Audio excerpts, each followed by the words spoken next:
हाँ माँ, हाँ हम करवाए थे। अरे नहीं माँ, हम करवा दिए हैं। नहीं आप जाके देखो।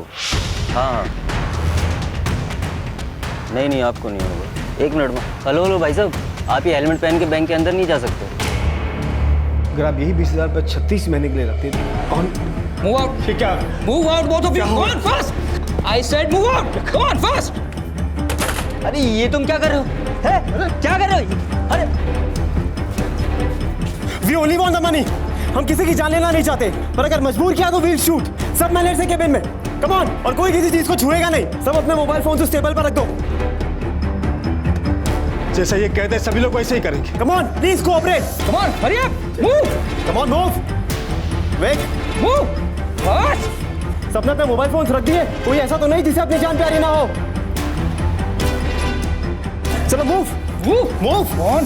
Madam, I can shoot. Don't force me to. Come on, move inside. Move fast. Move inside. Move. Come on.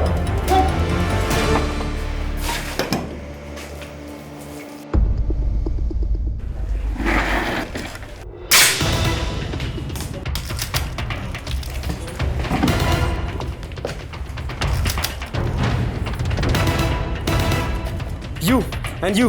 बाहर आओ तुम दोनों। Come on, hurry up. बाहर। सुना नहीं क्या? बाहर। Move fast. Move, I said. Move inside. जितना भी कैश काउंटर पे सब निकाल। Fast. फटाफट।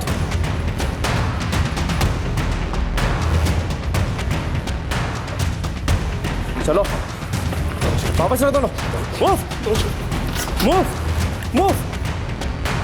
You, come out. Yes, you. बाहर जल्दी. I said move. जल्दी. Come on. Quick. खोलो. मेरे पास चाबियां नहीं है। लेकिन मेरे पास गोलियां हैं। Open it. Come on. जल्दी करो, I said. Now move. Move fast.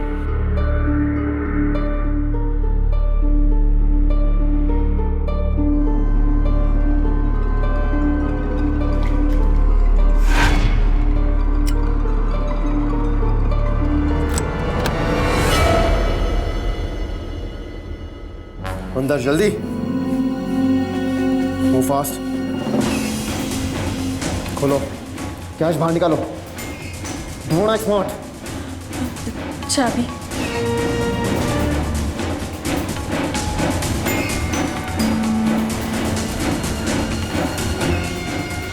Fast. जल्दी। सारा कैश इस बैग में डालो। I don't have time. साहब। It's done.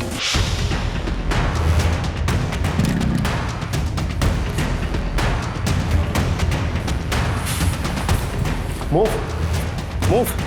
Rafiq, let's move.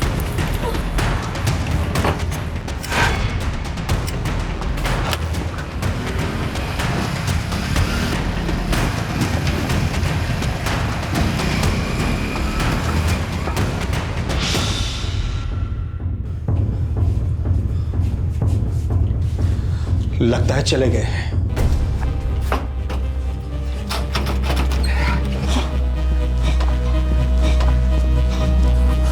क्या हुआ साहब? बैंक लूटा 2 लोगों ने, हेलमेट पहने हुए थे। अरे बाप रे, अभी हमने जाते देखा और 2 नहीं 3 थे साहब। एक बाहर खड़ा था मोटरसाइकिल लेके और वो भी हेलमेट पहने हुए था। अभी क्या? कोई बैंक से बाहर नहीं जाएगा। मैं भी पुलिस स्टेशन फोन करता हूँ।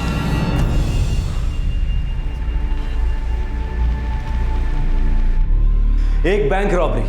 सिर्फ 20 मिनट में इस बैंक रॉबरी को लुटेरों ने बिल्कुल वैसे ही अंजाम दिया जैसा उन्होंने प्लान किया था। सिर्फ 20 मिनट में वो बैंक लूट कर चले गए। इस जुर्म की दस्तक किसी ने नहीं सुनी और जुर्म के बाद भी इसकी कोई दस्तक नहीं सुनाई दे रही थी। ऐसा लग रहा था जैसे ये एक परफेक्ट क्राइम था।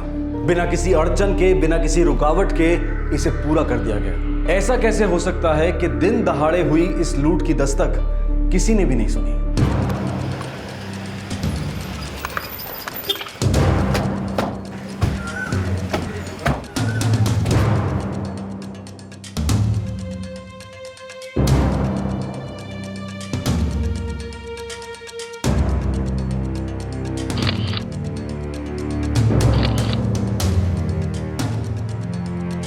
एक कस्टमर मेरे सामने बैठा हुआ था, एफडी अकाउंट खुलवा रहा था। इतने में अचानक एक आदमी हेलमेट पहने हुए अंदर आया और हमारे मोबाइल जब्त कर लिए। हाँ सर, और अंदर आकर उसने एक कट्टा निकाला और मैनेजर साहब के सर पर तान दिया और हमें बाहर ले आया।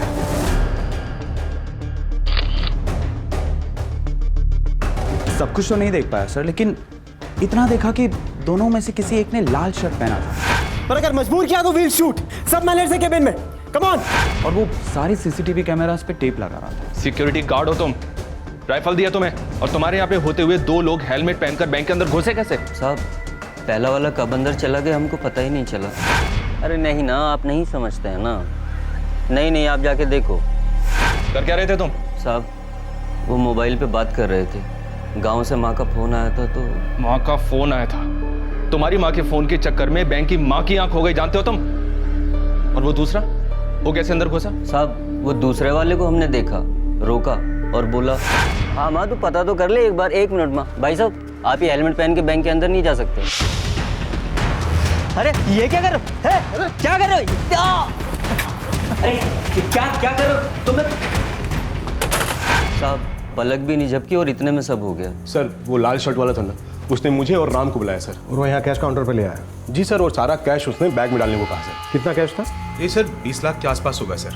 सर कैश टैली करने के बाद ही मैं आपको करेक्ट अमाउंट बता पाऊंगा सर। इतना कैश काउंटर पे? सर क्लोजिंग का टाइम था सर, और क्लोजिंग टाइम पे कैश सबसे ज़्यादा होता है सर। और हाँ, हम लोग कलेक्शन की एंट्री भी कर रहे थे, और आधे घंटे पहले हम लोगों ने कैश रूम से कैश भी मंगवाया था सर। ये काम नेहा करती है ना? Yes sir. सर उसने मुझे बुलाया और कैश रूम खोलने के लिए कहा। अंदर सिर्फ 2 लाख थे? जी सर, बाकी काउंटिंग के लिए बाहर ही रखे थे ताकि नवीन सर कैश रजिस्टर में एंट्री कर सके। वो जो लाल शर्ट वाला था उसने सिर्फ तुम्हें ही बाहर आने के लिए कहा? हाँ सर, वो मुझे बाहर लेकर आया और उसने मुझे कैश रूम खोलने के लिए कहा। मैंने उसे बहुत कहा कि मेरे पास चाबियां नहीं हैं, लेकिन उसने मुझसे कहा कि उसके पास गोलियां हैं। सर वो बार बार कह रहा था I'll shoot। वो इंग्लिश में बात कर रहा था? जी सर, थोड़ा हिंदी और ज़्यादा इंग्लिश। उसको इंग्लिश में ही बात करने की आदत हो सर, कुछ ऐसा ही लगा था। और सर जब वो रेड शर्ट वाला मुझे मैनेजर सर के कैबिन में लेकर गया था तो उसने अपने ब्लैक शर्ट वाले साथी को उसके नाम से पुकारा था। शायद रवि या सर कुछ ऐसा ही नाम था। रवि? जी सर, कुछ ऐसा ही सुना था मैंने। सर उसने हेलमेट पहन रखा था ना, इसलिए शायद आवाज़ ठीक से सुनाई नहीं दी। सर ज्यादातर वो रेड शर्ट वाला ही बोल रहा था। ब्लैक शर्ट वाला तभी बोला जब वो मेरे कैबिन में आया था। फिर वो कैश रूम से 2 लाख रुपए लेकर चले गए? हाँ सर, और उसने कहा इट्स डन। अब किससे कहा ये तो मुझे नहीं पता, लेकिन मुझसे तो नहीं कहेगा ना it's done. It's done. Sir पहले में लगा था कि वो सिर्फ 2 लोग हैं, लेकिन जो बाहर चाय वाला उसने बताया कि तीसरा भी था जो बाहर खड़ा था बाइक पर। और हाँ सर, उनके कान से जैसे वो हेडफोन से वायर लटकते हैं ना, वैसे कॉर्ड्स लटक रहे थे। ऐसा लगता था जैसे वो कॉन्स्टेंटली एक दूसरे के साथ बात कर रहे हो। साहब मोटरसाइकिल पे आए हमारे सामने से, देखे हम, और हमको क्या पता था कि डकैती करने वाले। हम तो अपनी चाय बनाने में लगे हुए थे। समझ में तो तब आया जब साहब लोग बाहर भागते हुए आए कि कुछ तो गड़बड़ है। तुमने उस तीसरे लड़के को देखा जो मोटरसाइकिल बैंक के पास लेके आया था? हाँ देखे हम, पर वो हेलमेट पहने हुए था। कपड़े कैसे थे उसके, कुछ याद है?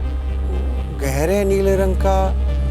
नहीं साहब उतना ना तो याद नहीं, पर साहब वो दोनों बार भागते हुए आए, मोटरसाइकिल पे बैठे और चले गए। हमको लगा कुछ गड़बड़ है, पर समझ में तब आया जब साहब लोग बैंक से दौड़ते हुए आए कि डकैती हो गई। मोटरसाइकिल किस रंग की थी? काली साहब। सर कहीं भी कोई फिंगरप्रिंट्स नहीं है, एक जगह भी नहीं, ना डोर नॉब्स पे ना राइफल पे, कहीं भी नहीं। सर उनके हाथ टेप से कवर्ड थे। Don't force me to, come on move inside. उन्होंने सीसीटीवी कैमरे को ब्राउन टेप से कवर किया, पर इस ब्रांच के सीसीटीवी वैसे भी बंद है। सर 1 महीने से सीसीटीवी कैमरा बंद है सर। मैंने हेड ऑफिस को इन्फॉर्म किया था और उनकी तरफ से कोई रिस्पॉन्स ही नहीं मिला। यहाँ तक कि इमरजेंसी अलार्म भी आउट ऑफ ऑर्डर है। हटिए। सर बाइक ब्लैक कलर की थी। सर सभी पुलिस थानों को चेक नाकों को अलर्ट कर दिया गया है, नाकाबंदी लगा दी गई है सर। मुझे स्टाफ मेंबर्स के नंबर चाहिए और उन कस्टमर्स के भी जो उस वक्त बैंक में मौजूद थे, सबके। तहकीकात के लिए हम कभी भी किसी को भी फोन कर सकते हैं। बैंक अगर वर्किंग रहा तो आपको परेशानी होगी, इसलिए हेड ऑफिस को इन्फॉर्म कर दीजिएगा कि 2-4 दिन बैंक अगर बंद रहे तो अच्छा होगा। और आज जो भी आपका स्टाफ मौजूद है उन सबको बैंक में आने के लिए कहिए, किसी से भी पूछताछ की जा सकती है।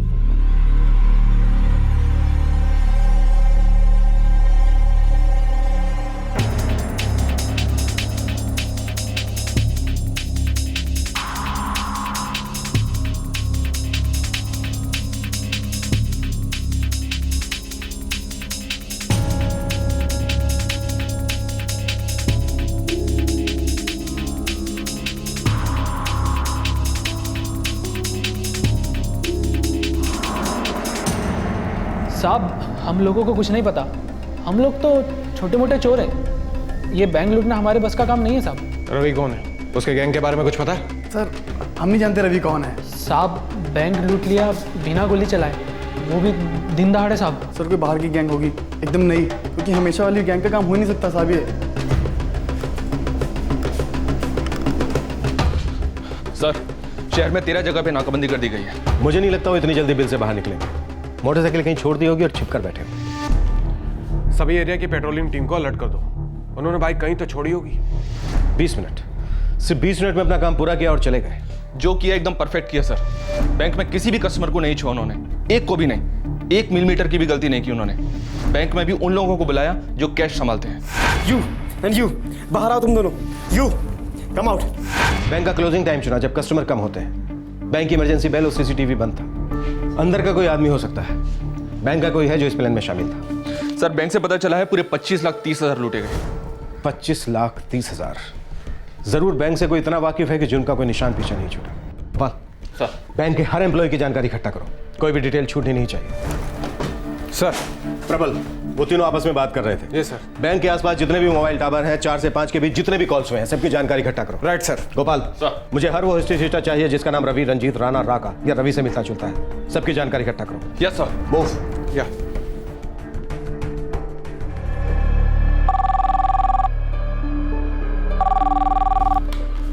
प्रबल सिंह, महादेव नगर थाना। Sir beat constable Ravinder Puri. Sir centre park Sahpura के पास झाड़ियों में एक मोटरसाइकिल मिली है। वही बाइक है? सर हो सकती है, काला रंग है और साथ में एक लड़का भी है जो उस मोटरसाइकिल को निकालने की कोशिश कर रहा था। सर तुम वहीं रुको और हाँ, लड़के को जाने मत देना, हम अभी वहाँ पहुँचते हैं। साहब मैंने यहाँ पे सिर्फ बाइक देखी, मैं सच में नहीं जानता कि ये किसकी है।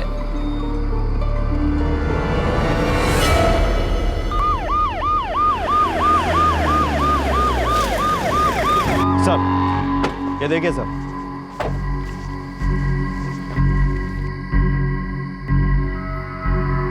सर गगन और मैं इस एरिया में गश्त लगा रहे थे, तभी मैंने इस लड़के को यहाँ पर देखा सर।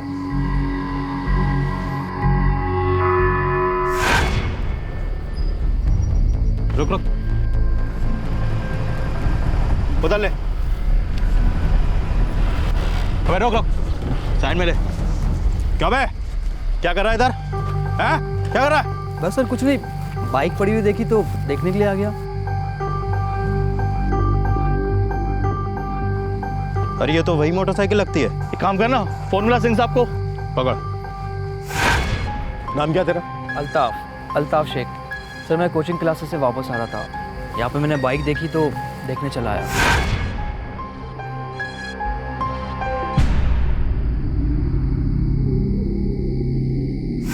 सर सोचा कि एक्सीडेंट हुआ होगा, किसी ने पीके ठोक दी होगी, तो सर मदद करने चला आया।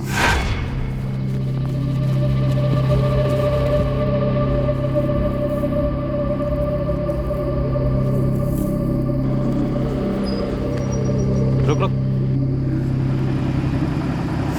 और तभी ना आके मुझे पकड़ लिया। Sir I seriously don't know what it is about. Bag दिखा जरा।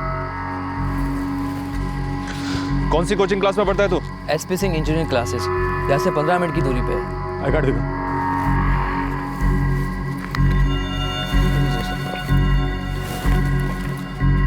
फोन लगा।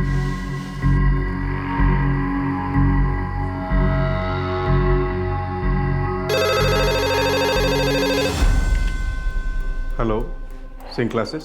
Police sub inspector Gopal Singh बोल रहा हूँ। एक लड़का है जिसका नाम है अल्ताफ शेख, मॉडर्न कॉलेज का स्टूडेंट है। हमें ये बताइए कि वो आपकी कोचिंग क्लास में पढ़ता है क्या? अल्ताफ शेख? हाँ हाँ, यही पढ़ता है। क्यों, क्या बात है? 7 बजे से लेकर 7:45 के बीच आज उसकी कोई क्लास थी क्या? वो आया था? हाँ सर, क्लास भी थी और वो आया भी था। ओके ठीक है, ये सच बोल रहा है सर। इसका फोन नंबर और एड्रेस ले लो। तू जा, अभी जरूरत पड़ी तो बाद में बुला लेंगे। Thank you sir. Sir my ID card. चल गोपाल। Yes sir. इसका चेसिस नंबर देखो और RTO से पता करो कि इसका ओनर कौन है। मुझे पूरा यकीन है कि रजिस्ट्रेशन नकली होगा। Yes sir.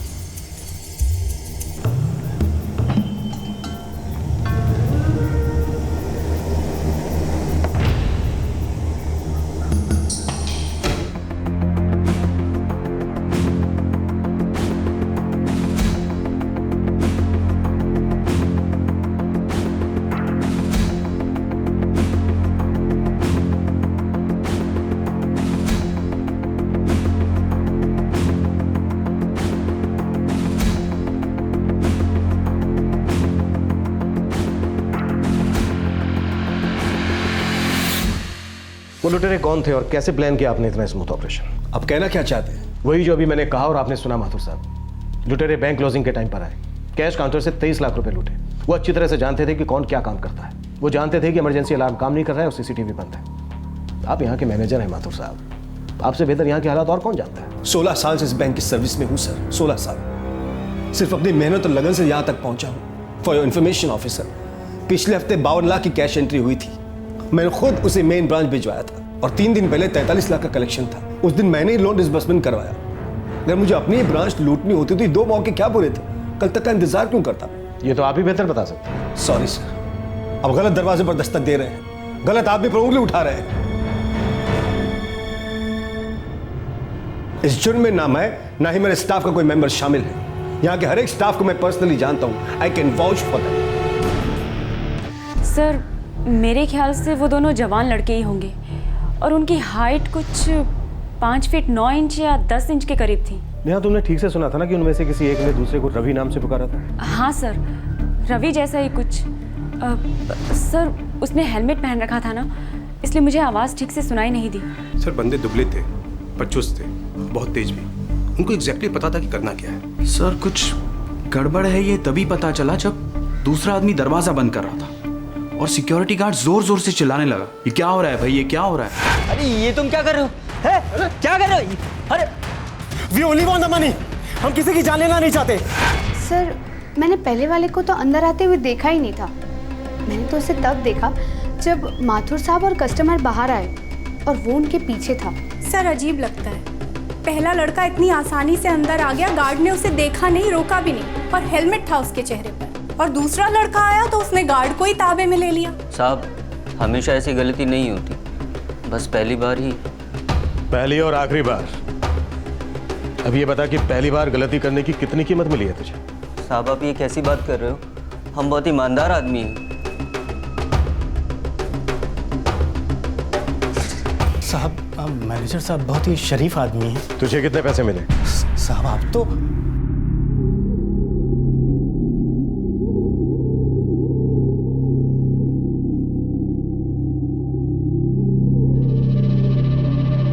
कस्टमर को अंदर क्यों बुलाया? मतलब ऑफिसर ये क्या सवाल है? कई बार मैं खुद कस्टमर्स को अटेंड करता हूँ, एफडी हो, करंट अकाउंट हो या कोई और काम हो। क्लोजिंग के टाइम पर स्टाफ भी बिजी नहीं था, फिर ऐसी कौन सी मजबूरी थी माथुर साहब कि आपने कस्टमर को खुद अटेंड किया? देखिए मैं अपना काम कैसे करता हूँ, क्यों करता हूँ, इसका एक्सप्लेनेशन मुझे किसी को देने की जरूरत नहीं है। मैं इस बैंक का एम्प्लॉय हूँ। जब कोई स्टाफ छुट्टी पर होता है तो हम सब एक दूसरे का काम संभाल लेते हैं। पर कल तो कोई भी छुट्टी पर नहीं था। बैंक में सिर्फ 4 कस्टमर थे। बैंक बंद होने का टाइम हो चला था। कोई भी स्टाफ मेंबर कस्टमर को हैंडल कर सकता था। सर ये क्या बकवास लगा रखी है आपने? सर माथुर साहब से मैंने एफडी अकाउंट खुलवाने के बारे में बात की थी।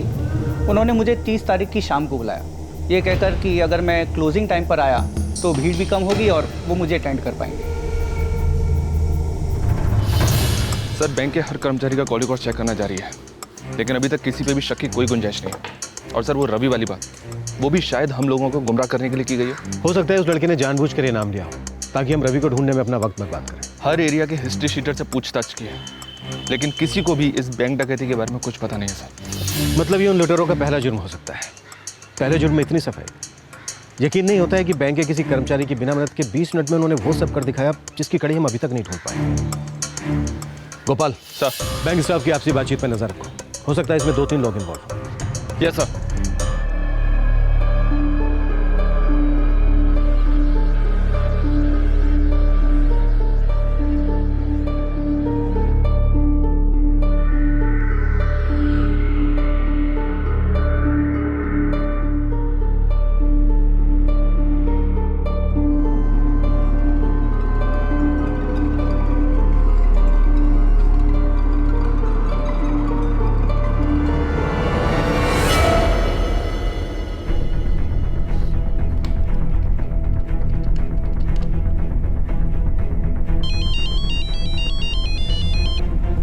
हाँ प्रबल। सर वो जो बाइक मिली थी ना, उसके मालिक का नाम और पता मिल गया है। सर नाम है इसका भरत सेकंद, उल्लासनगर रमनपुर में रहता है। Good, very good. Sir motorcycle के मालिक का पता चल गया है।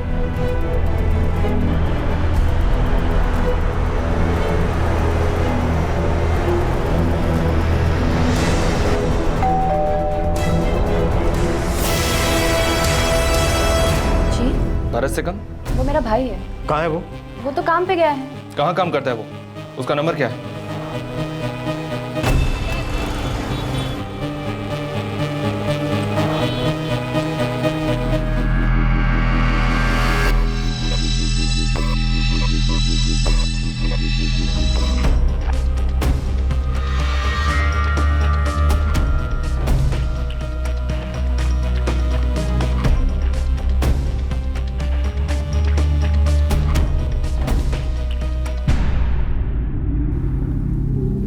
हाँ साहब, ये मेरी बाइक है। कहाँ मिली आपको? जहाँ पर तू या तेरा जोड़ीदार छोड़कर गया। अब तू ये बता बाकी के 2 साथी कहाँ हैं तेरे? लूटा हुआ माल कहाँ छुपाया तूने? साहब लूट पैसा क्या बात कर रहे हैं साहब आप? 25 नंबर को मेरी बाइक चोरी हो गई थी। जुर्म में शामिल हर गाड़ी पहले से ही चोरी हो जाती है। गोपाल चल बेटा। साहब मेरी बात सुनिए। अरे सुनने का नहीं, सुनाने का टाइम है अब। चल साहब मैं सच कह रहा हूँ, 25 नवंबर को मेरी बाइक मॉल पार्किंग से चोरी हो गई थी। मैं कमल नगर पुलिस स्टेशन भी गया था रिपोर्ट लिखाने के लिए, मगर किसी ने मेरी वहाँ पे रिपोर्ट नहीं दर्ज की। साहब आपको मेरी बात पे यकीन नहीं है तो आप वहाँ के सब इंस्पेक्टर नीरज देव से पूछ लीजिए। माँ कसम साहब मैं सच कह रहा हूँ।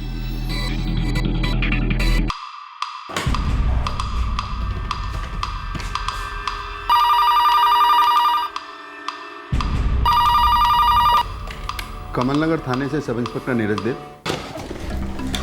पार्किंग की रसीद इसी के पास है सर। इसका मतलब ये सच बोल रहा है। सर वही मेरे समझ में नहीं आ रहा है, जब रसीद मेरे पास है तो पार्किंग से बाइक गई कहाँ? बिना रसीद के बाइक बाहर जा ही नहीं सकती। साहब ये मेरी पार्किंग स्लिप। मैं उसी मॉल में काम करता हूँ, कपड़े की दुकान पे। हर रोज़ गाड़ी सर वहीं पार्क करता हूँ और शाम को 7 बजे ले जाता हूँ। रोज़ का रूटीन है साहब मेरा, और आज भी मैंने गाड़ी वहीं पार्क की थी।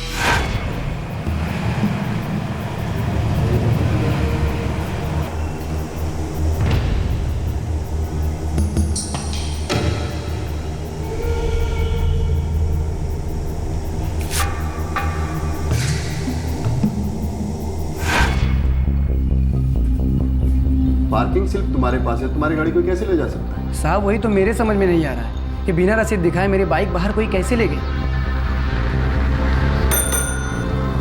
सर सूर्यमाल के पार्किंग वाले लोंडो को यहाँ बुलाओ। जी सर। साहब हम सब रसीदें लेके आए हैं साहब। साहब ये देखिए। और साहब ये रही साहब इनकी बाइक की रसीद, देखिए साहब।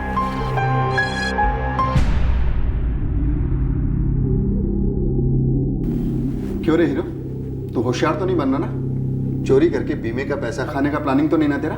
क्या बात कर रहे हैं साहब आप? छोटी कंप्लेंट लिखवाने के जुर्म में अंदर डालूं क्या? साहब 6 चक्कर काटे मैंने थाने के, और हर बार मैंने उनको ये रसीद भी दिखाई, मगर कोई भी मानने को तैयार नहीं कि बाइक चोरी हुई है।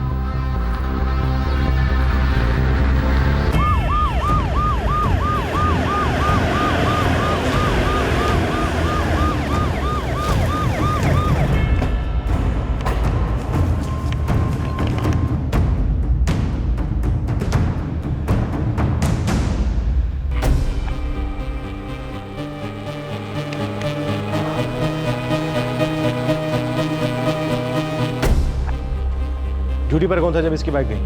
मैं था सर। सुबह 8 बजे से शाम के 4 बजे तक मैं ही रहता हूँ। साहब 4 बजे से लेकर रात को 12 बजे तक मेरी ड्यूटी होती है। साहब भरत भाई रोज शाम को 7 बजे बाइक लेकर निकलते हैं, तब मैं होता हूँ ड्यूटी पे। सर उस दिन मेरी बाइक 7 बजे से पहले चोरी हो चुकी थी। इसी वजह से 7 बजे से मेरा झगड़ा भी हुआ था, क्योंकि मेरी बाइक मुझे नहीं मिल रही। भरत भाई रसीद है तो बाइक आप ही लेके गए होंगे। अरे मैं शाम को 7 बजे आता हूँ मेरे भाई, मैं बाइक कैसे लेके जा सकता हूँ? वो मुझे क्या पता। तुम दोनों में से किसी को बाइक ले जाने वाले की शक्ल तो याद होगी नहीं। सर यहाँ सीसीटीवी कैमरे लगे हैं। फुटेज किसके पास होगी? सर मॉल की सिक्योरिटी के पास। फुटेज तो है सर, पर सिर्फ 3 दिन का, क्योंकि 3 दिन का ही रखते हैं, और 25 नवंबर का रिकॉर्डिंग ऑटोमेटिकली 28 नवंबर को इरेज हो गया होगा सर।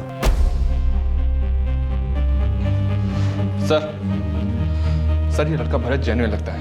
मैंने उसके स्टोव पर भी चेक किया है। 25 तारीख को शाम को 7 बजे तक वो काम पे था, और 30 तारीख को भी, जिस दिन बैंक लूटा गया। तुम दोनों रसीदें अपने पास रखो। ये किसी शातिर दिमाग वाले का खेल लगता है। हर सुराग पर ताला लगा दिया है और चाबी।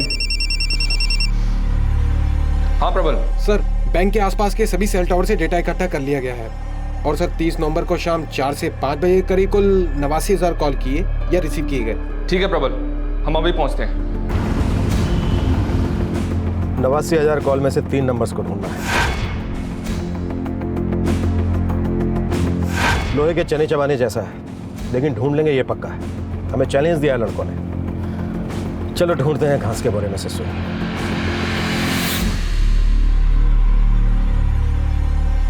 कल से बैंक का काम शुरू करते हैं। मैंने हेड ऑफिस से बात कर ली है। जो हुआ सो बुरा हुआ, पर ऐसे ही बैठे तो नहीं रह सकते। कल से रोज की तरह।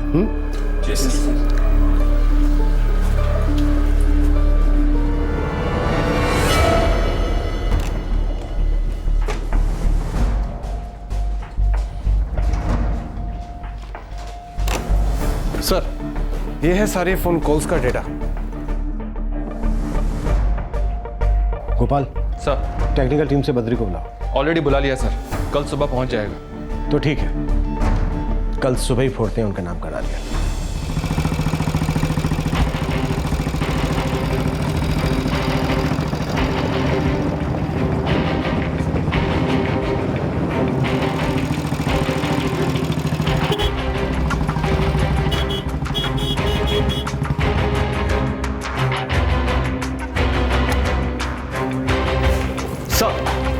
Good morning. Good morning Badri.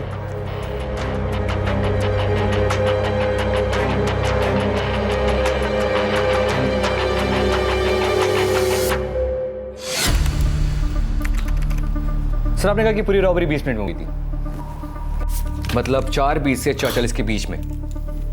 4:15 से 4:45 के बीच में जितने भी कॉल्स हैं उन पे फोकस करते हैं। आई मीन क्राइम से 5 मिनट पहले और क्राइम से 5 मिनट के बाद। ओके, 30 मिनट का ब्रैकेट बनता है।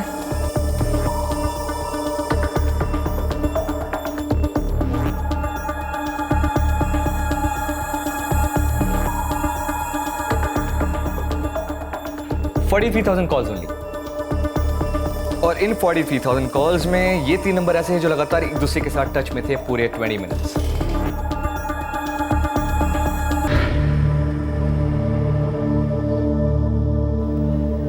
सर, ये तीनों नंबर होने के पूरे चांसेस हैं, क्योंकि पूरे 20 मिनट्स के लिए ये तीनों नंबर कॉन्फ्रेंस में थे। एंड आई एम श्योर ये स्विच ऑफ होंगे। आपके द्वारा डायल किया the number you have dialled switched off. आपके द्वारा डायल किया गया। You are right sir, check out. I am sure sir कि ये तीनों सिम कार्ड इसी पर्पज के लिए खरीदे गए होंगे।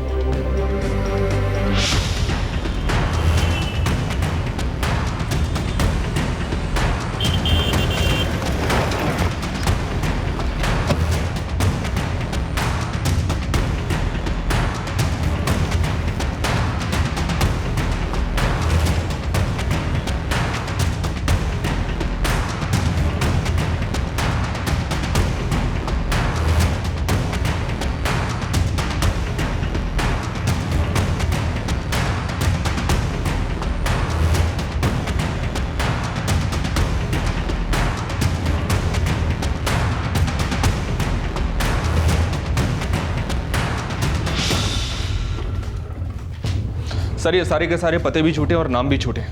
सिम कार्ड्स भी 24 नवंबर को खरीदे गए और 30 की शाम को 4:50 पर स्विच ऑफ हो गए। सर, फोटोज भी झूठे। इस शक्ल का कोई नहीं मिलेगा आपको। फोटोज मॉफ किए गए हैं। This guys are too smart. एक भी सुराग पीछे नहीं छोड़ा। सर, सिम कार्ड्स स्पेशली रॉबरी के लिए लिए गए होंगे। सारी प्लानिंग बड़ी ही प्रिकॉशन के साथ की गई। मुझे नहीं लगता कि बैंक का कोई भी इन्वॉल्व है। इनकी टाइमिंग, तौर तरीका, सारी डिटेलिंग ऐसे थी जैसे बैंक के चप्पे चप्पे से वहां काम करने वालों से बहुत अच्छी तरह से वाकिफ हूं। सर, प्लानिंग बड़ी अच्छी थी, एकदम perfect. Sir, I think I know the plan. दोबारा बैंक जा सकते हैं? बिल्कुल।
सर 3 लुटेरे, एक बाइक में बाहर खड़ा रहता है, 2 सीधा अंदर आते हैं, एक सीधा मैनेजर के कैबिन में जाता है, दूसरा सिक्योरिटी गार्ड को काबू में लेता है। उसके बाद सारे एम्प्लॉयज़ को लेके मैनेजर के कैबिन में जाते हैं, वहाँ से 2 एम्प्लॉयज़ को बाहर लेके आते हैं, सीधा कैश काउंटर के पास जाते हैं, वहाँ से सारा कैश बैग में डलवाते हैं। उसके बाद नेहा को पुकारा जाता है, उसे कैश रूम लेके जाया जाता है और वहाँ से सारा कैश उठा लेते हैं। ये स्टोरी हम 50 बार दोहरा चुके हैं। मुद्दे पे बद्री, मुद्दे पे। सर मुद्दा ये है कि क्या करना है, किस ऑर्डर में करना है, सब कुछ क्लियर था, कोई कंफ्यूजन नहीं। इसलिए हाथों में टेप्स लगा रखे थे ताकि फिंगरप्रिंट्स न छूटे, और हेलमेट पहन रखा था ताकि कोई पहचान ना पाए। इसमें नया क्या? सर मोबाइल फोन्स भी यूज़ किया, लेकिन सिर्फ क्राइम करते वक्त। 4:50 के बाद फ़ोन बंद। सब important point to be noted, मैंने एक हॉलीवुड फिल्म देखी थी, एंड आई गेस ये तीनों ने भी वही फिल्म देखी होगी, क्योंकि उसमें भी बिल्कुल रॉबरी ऐसी प्लानिंग के साथ होती है, वैसी ही प्लानिंग, वैसी प्रिसिशन के साथ, और वो लोग भी पकड़े नहीं जाते। बद्री, बात को जलेबी की तरह घुमा क्यों रहे? सर पूरी प्लानिंग बड़ी बारीकी से की गई थी ताकि कोई भी सुराग पीछे ना छूटे। यही तो हम भी कह रहे हैं बद्री, कि इसमें बैंक का कोई एम्प्लॉय शामिल है। No sir, there you are wrong. Bank का कोई भी इन्वॉल्व नहीं था, क्योंकि अंदर आते ही इन्होंने चारों सीसीटीवी कैमरास को टेप से कवर किया था। सर सारे एम्प्लॉयज़ को पता था कि सीसीटीवी कैमरास 1 महीने से आउट ऑफ ऑर्डर है, तो फिर वो टेप से कवर करने में अपना टाइम वेस्ट क्यों करता? बैंक का कोई भी इन्वॉल्व नहीं है, लेकिन हाँ वो पूरे बैंक को अच्छी तरीके से जानते थे, सारी जगह से वाकिफ थे। कोई अंदर वाला नहीं है, फिर भी अंदर की हर बात से वाकिफ है। सर इन रॉबर्स ने बैंक का कई बार मुआयना किया होगा, कहाँ कौन स्टाफ बैठता है ये सब कुछ समझ लिया होगा, कहाँ क्या रखा है, इसलिए सर फ्लैट 20 मिनट्स में ये लोग रॉबरी करते हैं और निकल जाते हैं with no confusion and proper communication. समझा नहीं? सर सपोज मैं किसी बैंक में जाता हूँ बिना किसी रीजन के और वहाँ ऑब्जर्व करता हूँ, तो किसी न किसी को मुझ पर शक तो होगा। हाँ होगा। सर इसी तरह ये रॉबर्स भी बैंक में बिना किसी रीजन के तो गए नहीं होंगे। हो सकता है कि इनमें से किसी एक का या फिर तीनों का बैंक अकाउंट हो वहाँ पे, ट्रांजैक्शन के बहाने वो वहाँ जाया करते होंगे और सारी छोटी बड़ी डिटेल्स यूं ही ऑब्जर्व किया करते होंगे। और हाँ सर, नेहा ने उनमें से एक का नाम सुना था, something like Ravi. Let's move. She wasn't sure, उसने ठीक से सुना नहीं था, लेकिन हाँ नाम आर से शुरू होता है ये पक्का है। ये एंगल तो हमने सोचा ही नहीं था। सर सारे अकाउंट होल्डर्स को स्कैन करते हैं, जिनका भी नाम आर से शुरू होता है उनकी एक लिस्ट बनाते हैं। रॉबर्ट्स यंग थे तो एक एज लिमिट सेट करते हैं 20 to 30, और सर जो भी डेटा इकट्ठा होता है फिर देखते हैं।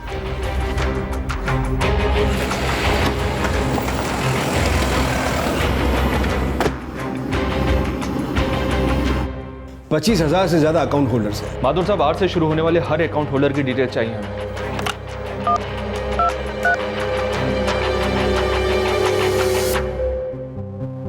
हर एक की जांच करो।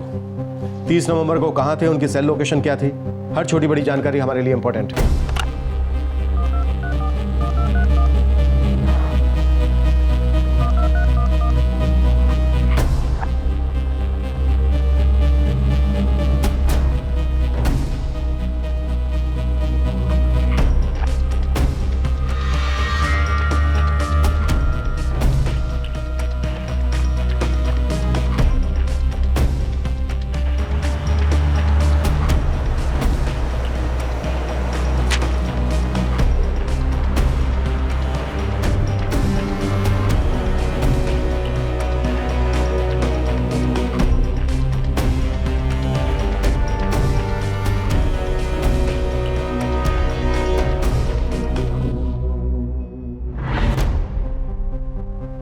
अब तक पुलिस मुजरिमों तक पहुंची नहीं थी, केस सुलझा नहीं था। ऐसा लगता था कि वाकई ये एक परफेक्ट क्राइम है, लेकिन अब एक परत खुलती नजर आई और सवाल उठा कि क्या ये वाकई परफेक्ट क्राइम था या फिर कोई ऐसी अनसुनी दस्तक कहीं आसपास ही थी और पुलिस अब तक उसे पहचान नहीं पाई थी। नहीं सर, मुझे नहीं लगता है कि रवि नाम का कोई है। ये नाम सिर्फ हम लोगों को कंफ्यूज करने के लिए लिया गया होगा। हाँ सर। कट्टे के सप्लायर का पता चला? सर कट्टे सप्लाई करने वाले से हर एक से पूछताछ की, लेकिन सर कुछ पता नहीं चला। सर ये साले कट्टे भी आजकल छोटे मोटे चोर भी बेचने लगे हैं, पकड़ पाना मुश्किल होता है। आमतौर पे माल हाथ लगाने से कि तुरंत उड़ाना शुरू कर देते हैं, लेकिन यहाँ तो वो भी नहीं है। हमारे खबरियों ने हर जगह को छान मारा है, हर जगह को, लेकिन कहीं कोई बड़ी खरीदारी, कोई पैसों की नुमाइश, कुछ भी नहीं। ये साले छिपकर कहाँ बैठे हैं? ऐसा लगता है जैसे कोई परफेक्ट क्राइम।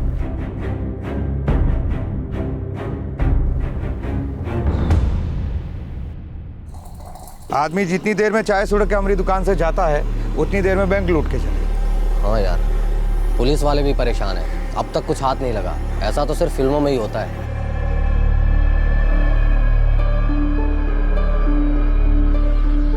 20 मिनट और 25 लाख, और अब तक किसी का कुछ भी पता नहीं। अनबिलीवेबल ना? देखना, एक दिन जरूर पकड़े जाएंगे, ये तो पक्का है। सच कहूं तो जब उसने कट्टा मेरे सिर पे रखा, मेरी तो जान ही निकल गई थी। मैं बहुत डर गई थी। अभी भी रात को अचानक उठ जाती हूँ तो पसीने पसीने हो जाती हूँ। Don't worry. सच्ची बोलूं सर तो मेरी हालत खराब हो गई थी, पर पता नहीं अंदर से क्यों लग रहा था ना कि वो किसी को गोली नहीं मारेंगे। उनकी हर बात से ऐसा लगता था कि वो कैश लेके बड़ी आसानी से निकल जाएंगे। सर मुझे लगता है हमें हेड ऑफिस में आवाज़ उठानी चाहिए। पिछले 1 महीने से सीसीटीवी नहीं चल रहा और इमरजेंसी अलार्म कब का शहीद हो गया। मैंने हेड ऑफिस कंप्लेन की है, पर जब ब्रांच में बैलेंस कम हो जाता है तो ऊपर से मेल आ जाती, फतवे निकलते, अकाउंट होल्डर्स बढ़ाओ, डिपॉजिट्स बढ़ाओ, लोन अकाउंट्स बढ़ाओ, पर फैसिलिटीज के नाम पर मीटिंग, कमिटी, डिस्कशन। टॉयलेट में पानी बंद हो जाए तो रिपेयर के लिए ऊपर से परमिशन, और जब ऐसा कोई हादसा हो जाए तो उंगली सीधे हम पर कि ये शामिल होंगे, तभी तो बैंक लूटी गई। फ्रस्ट्रेटिंग लगता है कि पूछो मत।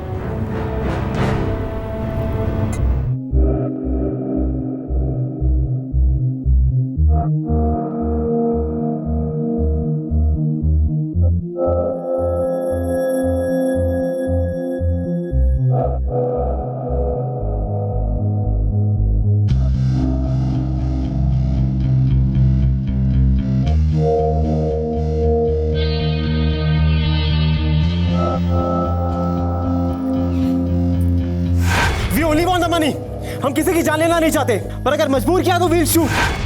We will shoot. We will shoot. सब अपने मोबाइल फोन उस टेबल पर रख दो। Come on, please cooperate. Mobile table पे रख दो। Please cooperate. Please cooperate. Madam, I can shoot. Don't force me to. Madam, I can shoot. I can shoot. Don't force me to. Move, I said.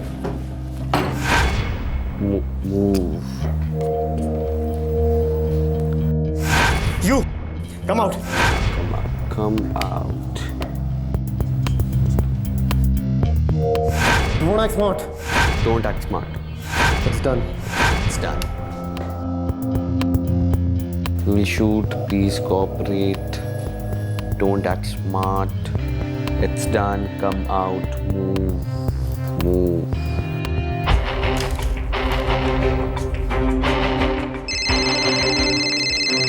Badri, फंस गया लगता है। हाँ बोल। हाँ शुरू मुझे एक सॉफ्टवेयर चाहिए। किस लिए?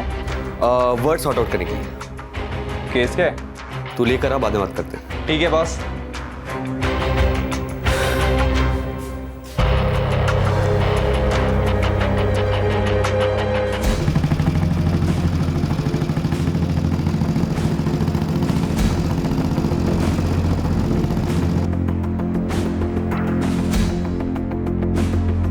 We will shoot. Don't act smart. It's done. Come out. Sir ये तीनों यंगस्टर ये इंग्लिश वर्ड यूज कर रहे थे, हिंदी कम इंग्लिश ज़्यादा। सर मुझे पूरा यकीन है कि ये तीनों सोशल नेटवर्किंग साइट पे जरूर होंगे। बद्री, आजकल जिसे देखो वो फ्रेंड्स बुक पर है, सलून वाला, पान वाला, दूध वाला। कम से कम आधी दुनिया फ्रेंड्स बुक पे होगी सर। Exactly sir. सर तीनों स्मार्ट है, टेक्नोलॉजी यूज़ करना जानते हैं और शायद हॉलीवुड फिल्म्स के शौकीन भी पढ़े लिखे होंगे, इसलिए जानते थे कि इन्वेस्टिगेशन में क्राइम कैसे ट्रेस किया जाता है, इसलिए सारे एविडेंस और सारे क्लूज को उन्होंने कवर किया।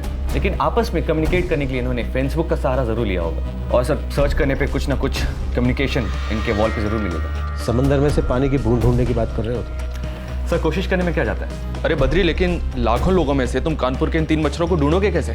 सिंपल सर, टेक्नोलॉजी से। सर कानपुर से शुरुआत करते हैं सॉर्ट आउट करना। ये अज्यूम करते हैं कि ये तीनों नौजवान कानपुर से हैं, तीनों टेक्नोलॉजी बैकग्राउंड के हैं। तो ये अंग्रेजी के शब्द टाइप करके तुम उन मुजरिमों को ढूंढोगे? Yes sir. Bank, money, heist, robbery, 30th/11, 30th November, 30/11, bike, helmet.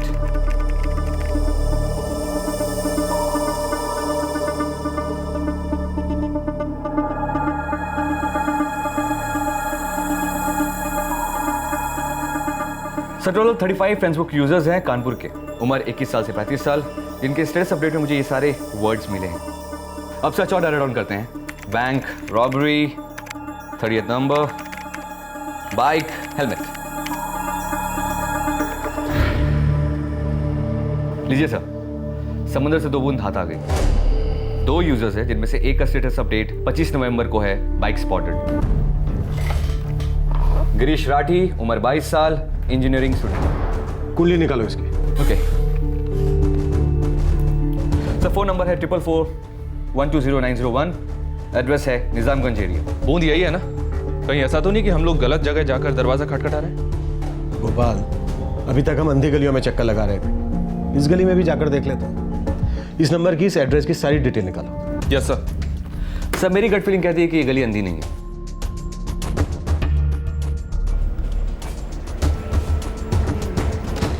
Sir सारी की सारी डिटेल्स भी मिल गई हैं, उसके सेल फोन लोकेशन का डेटा भी। 25 नवंबर को उसके सेल की लोकेशन सूर्या मॉल के पास थी, जहां से बाइक चोरी की गई। वो लड़का 2 बार उस मॉल के पास गया, पहली बार दोपहर में 2 बजे और दूसरी बार शाम को 4 बजे। बद्री, तुमने पहला तगड़ा सुराग ढूंढ लिया। अब इसकी फ्रेंड लिस्ट देखो, हो सकता है इसके दोनों बाकी साथी भी उसमें हो। 198 फ्रेंड्स सर।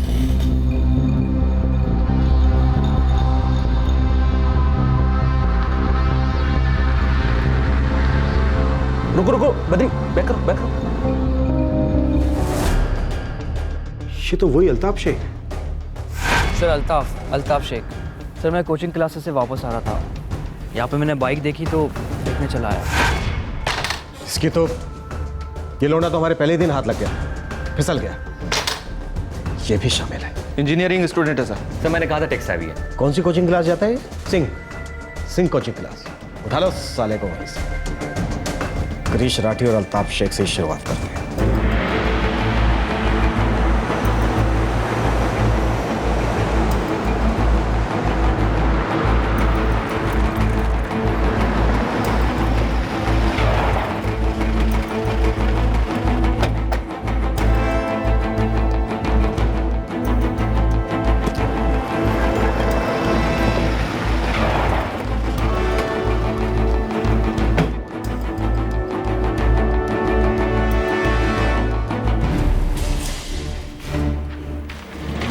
लड़का अलीपुर में रहता है और मॉडर्न कॉलेज का स्टूडेंट है।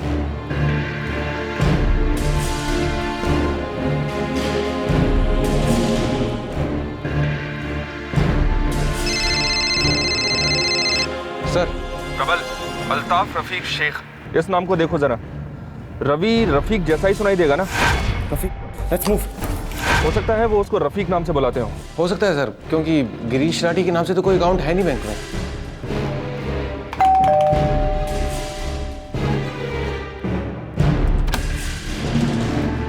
गिरीश राठी? क्या हुआ? गिरीश राठी कहाँ गया? कॉलेज गए देवर जी। क्या किया उन्होंने? कॉलेज का नाम? Modern college. पर हुआ क्या है? उसे खबर मत करना, बस इतना याद रखना।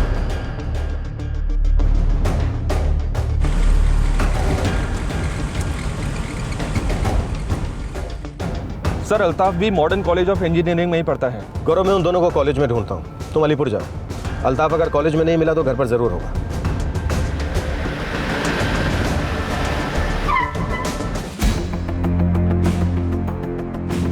ये रहा अल्ताफ रफीक शेख। इसका अकाउंट है बैंक में? चेक कीजिए।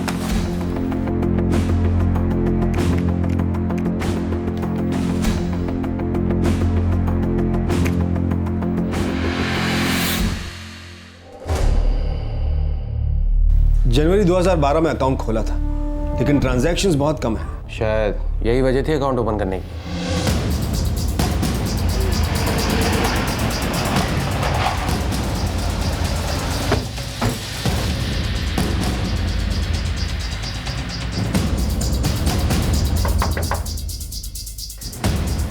जी अल्ताफ कहाँ है?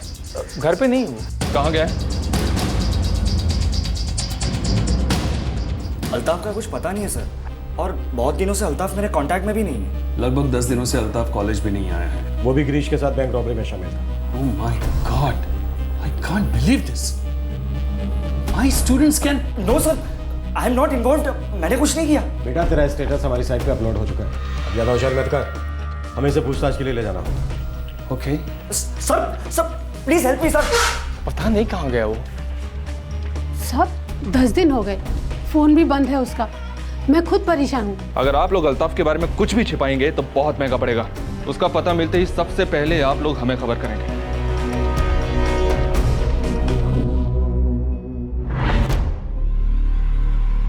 देख बेटा, सच बोलेगा तो तेरे लिए ज्यादा आसानी होगी। लूटा हुआ पैसा कहाँ है और तेरा तीसरा साथी कौन है? दूसरा अल्ताफ शेख है, ये हमें पता है। अब जल्दी से बता दे कहाँ मिलेगा वो। सर अल्ताफ झूठ बोलेगा तो बहुत तकलीफ पाएगा। हमारे पास इस बात के पक्के सबूत हैं कि तू बैंक रॉबरी में शामिल था।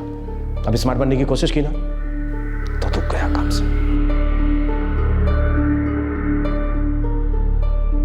सर तीसरा चेतन है सर।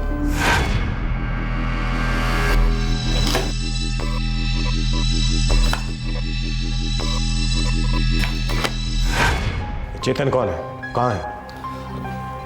वो भी एक इंजीनियरिंग स्टूडेंट है। तेरे कॉलेज में? नहीं, हम फ्रेंड्स बुक पे मिले थे। रहता कहाँ है? वो अपने अंकल के घर साहूपुरा। सर अल्ताफ ने ही पूरी प्लानिंग की थी, ये उसी का आइडिया था। कहाँ है वो? पता नहीं सर, 30 नवंबर के बाद अल्ताफ कांटेक्ट में नहीं है और पैसे के 3 हिस्से करने के बाद हम सब अलग हो गए।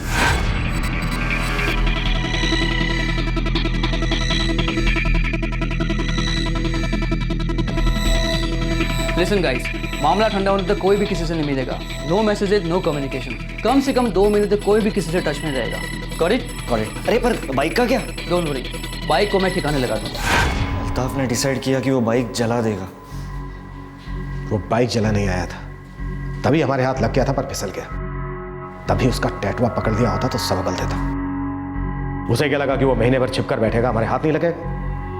चाहे वो मुझे नहीं पता। उस दिन के बाद अल्ताफ कॉलेज भी नहीं आया और ना ही मेरी चेतन से कोई बात हुई और ना मिलना हुआ।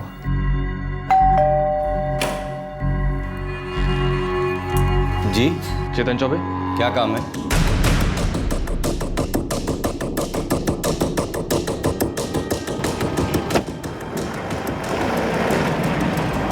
चेतन अब पहुंचने ही वाला होगा। देख मैं तेरे से लास्ट बार पूछ रहा हूं, बता दे अल्ताफ कहाँ है? मुझे नहीं पता, मुझे सच में नहीं पता। ये तो पता होगा कि किसे पता है कि वो कहाँ है। कोई दोस्त, लड़का, लड़की, रिश्तेदार? हाँ सर, उसकी एक गर्लफ्रेंड है, उसे पता होगा। नाम क्या है उसका? कहाँ रहती है?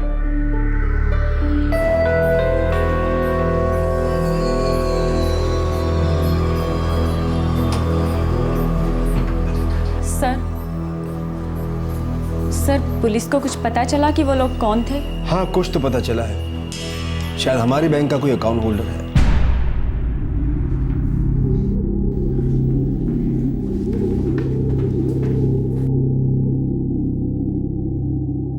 अब तक कोई खबर नहीं, केस सुलझा कि नहीं? पता नहीं।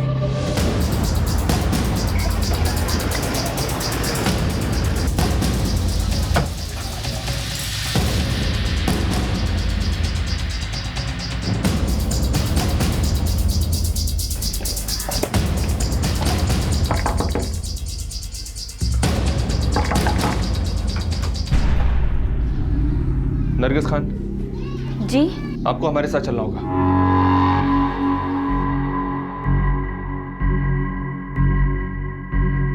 नरगिस, तुम्हारा बॉयफ्रेंड अल्ताफ कहाँ है? वो दिल्ली में है सर। क्यों, क्या हुआ? दिल्ली में कहाँ? पता नहीं सर। उसका नंबर क्या है नरगिस? सर बताइए तो सही कि किया क्या है अल्ताफ ने? अल्ताफ ने पूरी प्लानिंग की और फिर हम दोनों से बात की। कब? कितने दिनों पहले? लगभग 2 महीने पहले की बात है। बैंक लूटेंगे, बैंक। अभी तू पागल हो गया है? कहीं ड्रग तो नहीं चला ली तूने? अरे सबके सब पकड़े जाएगी। देख गिरीश, तेरे ऊपर एजुकेशन लोन है जो तेरे भाई ने लिया है, और चेतन तेरी हालत भी कुछ खास नहीं है, तेरे अंकल ने भी पैसे लिए। सोच लो, अगर हमारे पास पैसे आए ना तो हम लोगों पे कोई भी लोन का प्रेशर नहीं होगा, तो हमारी लाइफ और करियर दोनों सेट हो जाएंगे और लाइफ में कोई टेंशन नहीं होगा। अरे वो सब ठीक है, पर ये बैंक लूटने का प्लान अचानक आया कहाँ से? अल्ताफ तुझे कोई प्रॉब्लम है? अरे इसके तो फादर की खुद की शॉप है। यार वो नरगिस का फ़ोन आया था, उसने 4 लाख के लिए पूछा। उसके किसी घर वाले को फ्लैट चाहिए, मेरी गर्लफ्रेंड है यार वो, उसे मना कैसे करता। और मेरे घर वालों के पास इतने पैसे नहीं है कि वो निकाल के मुझे 4 लाख रुपए दे दे। एंड गाइस, अगर हमारे पास थोड़े से पैसे होंगे ना तो हमारी लाइफ इजी हो जाएगी, simple. Have you lost it Altaf? अबे बैंक रॉबरी है यार, कोई वीडियो गेम नहीं है तो game, but well plan game. देखेगा क्या? एक फिल्म। तू क्या पागल हो गया यार? फुल प्रूफ प्लानिंग है, कोई हम तक कभी नहीं पहुंच पाएगा, गारंटी है मेरी।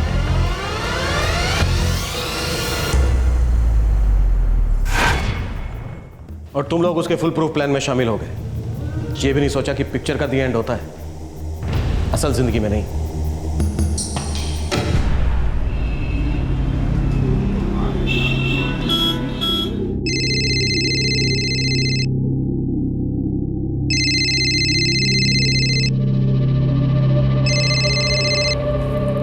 हाय नरगिस।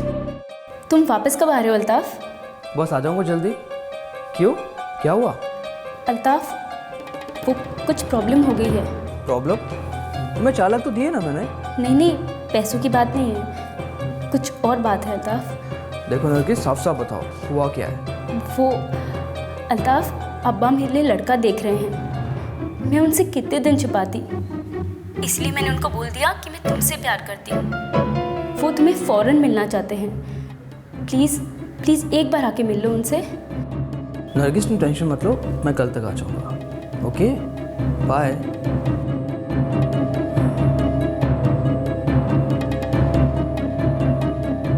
मुझे नहीं पता था कि अल्ताफ मेरी हेल्प करने के लिए एक बैंक लूट लेगा।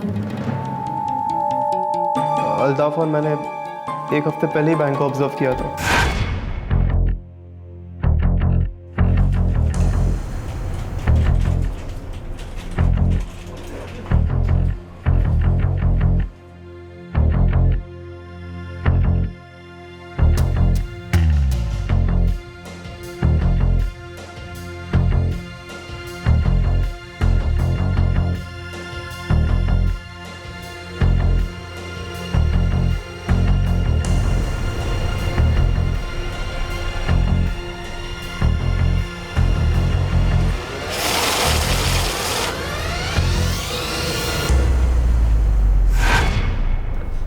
हमने पूरी रिहर्सल की थी।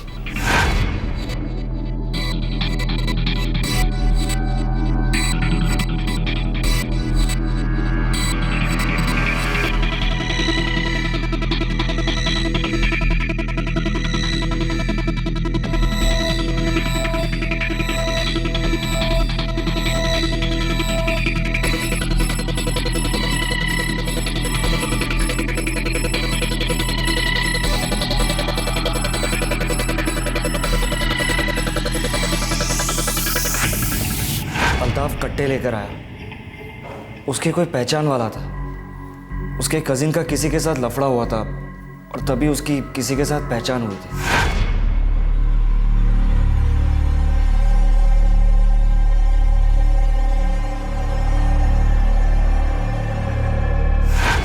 और बाइक? हमें पता था कि मेरी या गिरीश की बाइक यूज नहीं कर सकते, इसलिए हमने ऐसी जगह तलाश की जहां बाइक चोरी करने पर कोई पंगा ना हो। सूर्या मॉल हमें सबसे ज़्यादा सेफ जगह लगी। वहाँ पार्किंग में बहुत सारी बाइक्स होंगी। अरे यार, किसी न किसी में तो मास्टर की लगी जाएगी।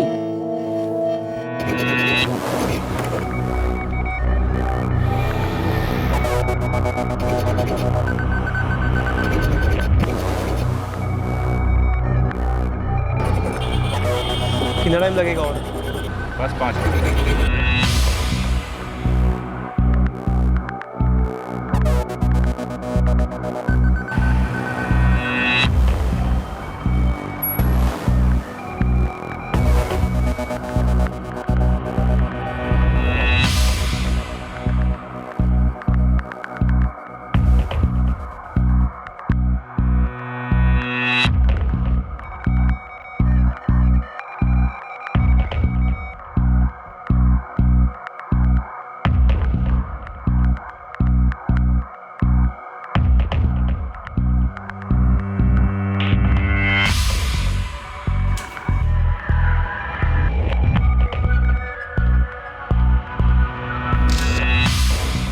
मास्टर की वर्क करती है इसमें। बट रिसिप्ट इसका जेरोक्स चाहिए, 3 कॉपी। ओके।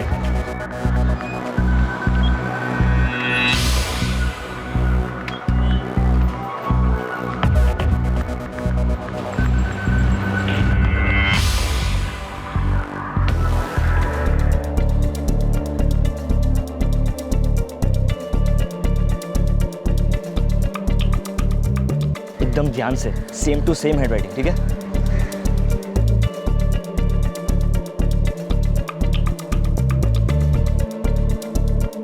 एकदम क्लोज है यार। एक और ट्राई करते हैं।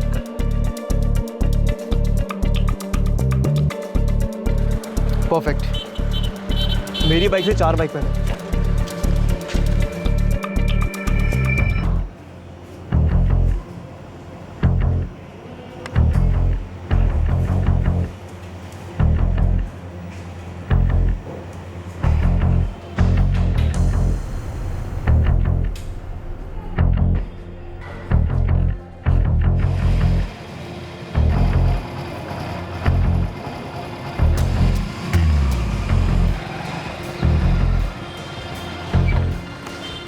जा, तेरी बाइक लेकर आ।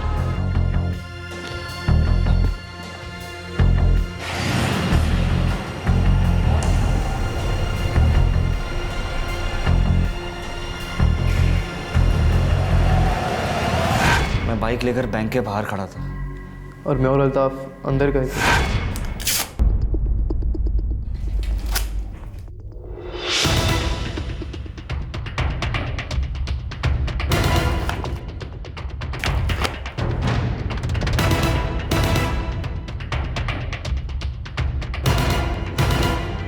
पर अगर मजबूर किया तो फिर सवाल अरे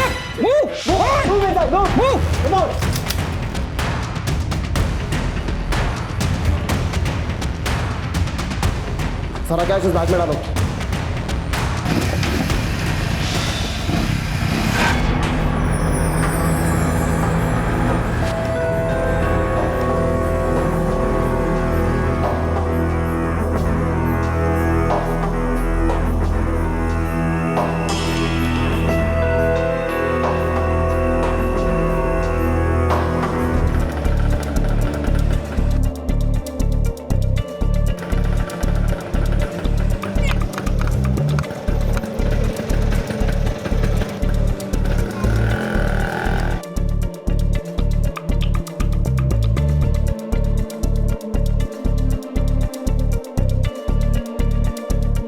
अल्ताफ जी,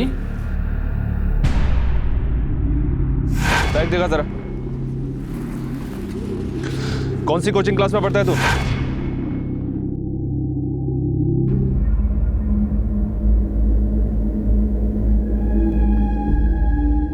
सोचो तो भैया, इंजीनियरिंग के 3 लौंडे डकैती करने चले थे।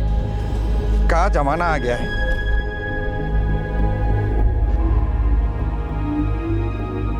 कैनॉट इमेजिन, इंजीनियरिंग के स्टूडेंट्स, उन्होंने ये रॉबरी की, वो भी इतनी सफाई से। अनबिलीवेबल।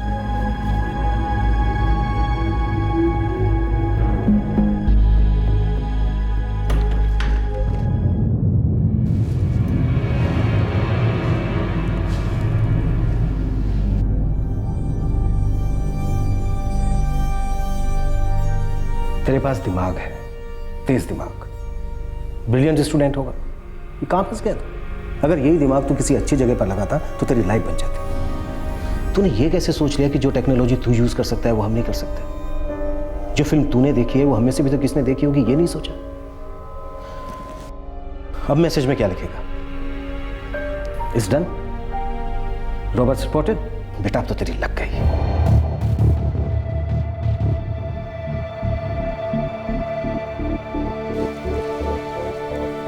पढ़ा लिखा है, तेरी कभी इस बात पर नजर नहीं गई कि क्राइम नेवर पेस।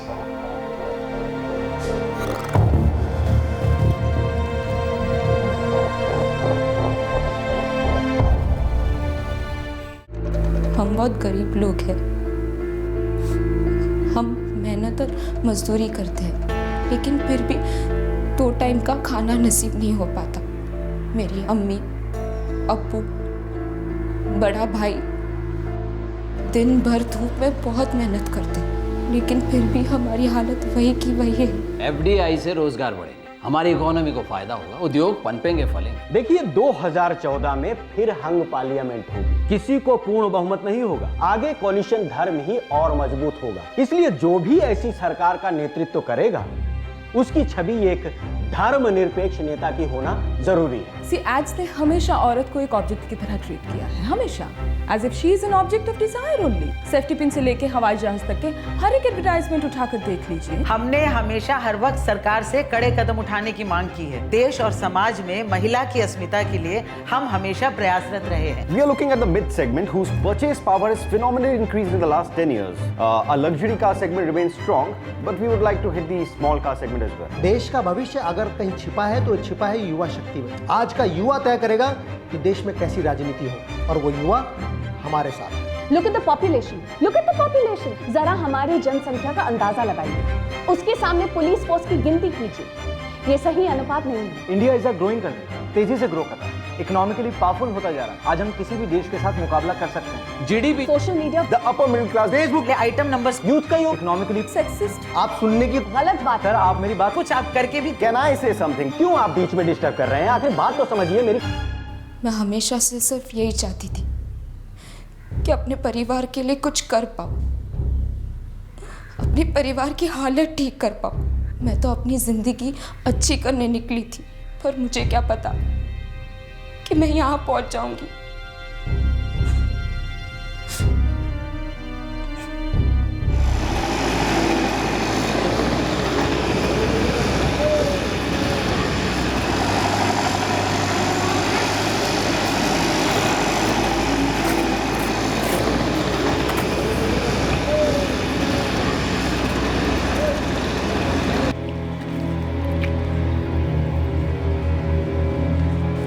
देख, अगर तुझे इतनी परेशानी हो रही है, इतनी चिंता हो रही है, तू सौरभ को फोन करना, सब सच पता चल जाएगा।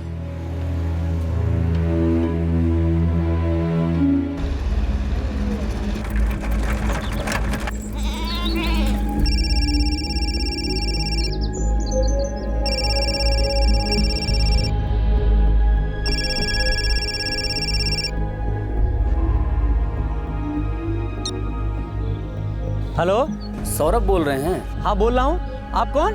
जी हम राम शिवहरे बम्बई से। बताइए क्या बात है? आप नफीसा को जानते हैं? नफीसा शेख। नफीस?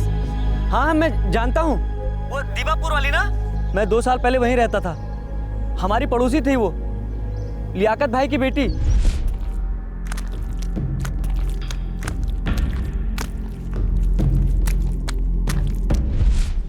क्या बात है, कुछ हुआ है क्या नफीसा को? नहीं, वो हम ऐसे ही बस पता करने के लिए फोन किए थे। जी नमस्ते।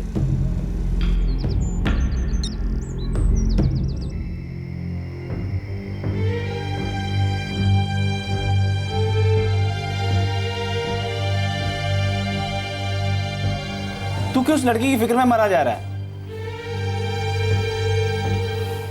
हम कल गांव जा रहे हैं।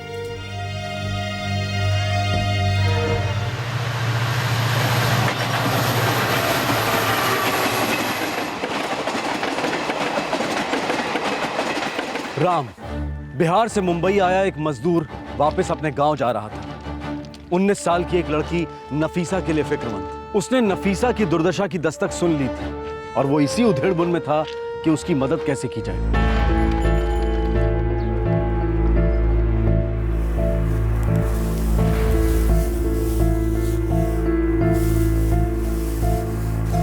राम, राम, हे बाबू। हाँ बाबूजी। क्या बात है बेटा, कोई चिंता तुमको अंदर ही अंदर खाए जा रही है? नहीं बाबूजी, ऐसा कुछ नहीं है। कुछ तो है बेटा जो तुमको बता नहीं रहे हो, छुपा रहे हो।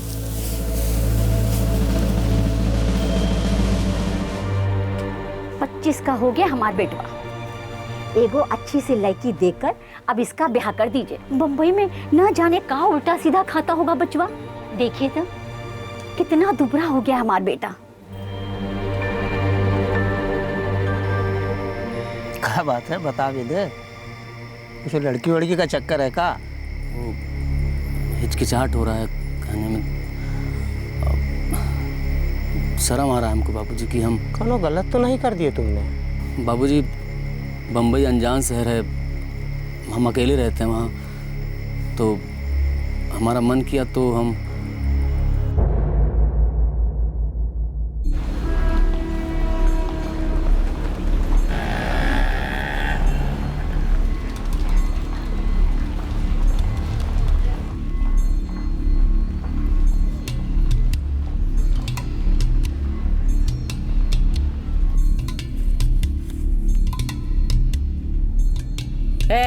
देख तो कौन खाली है? मैडम नफीसा खाली है। अच्छी है। अबे जा जाके बैठ जा उसके साथ।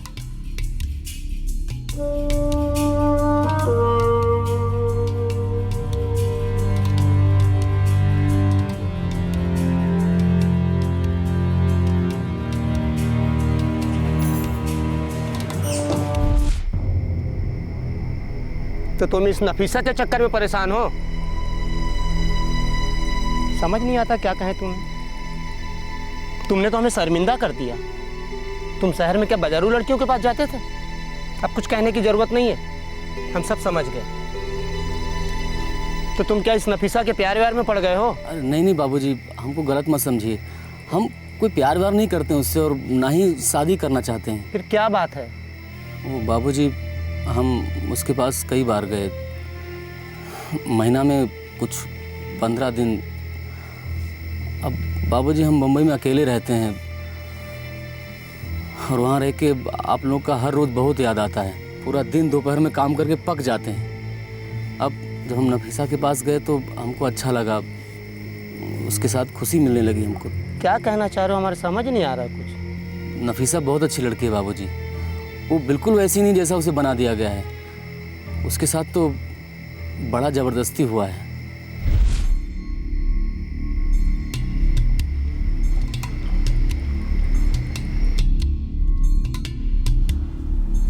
हमने तो अपने बारे में सब कुछ बता दिया, अब तुम भी बताओ कुछ अपने बारे में।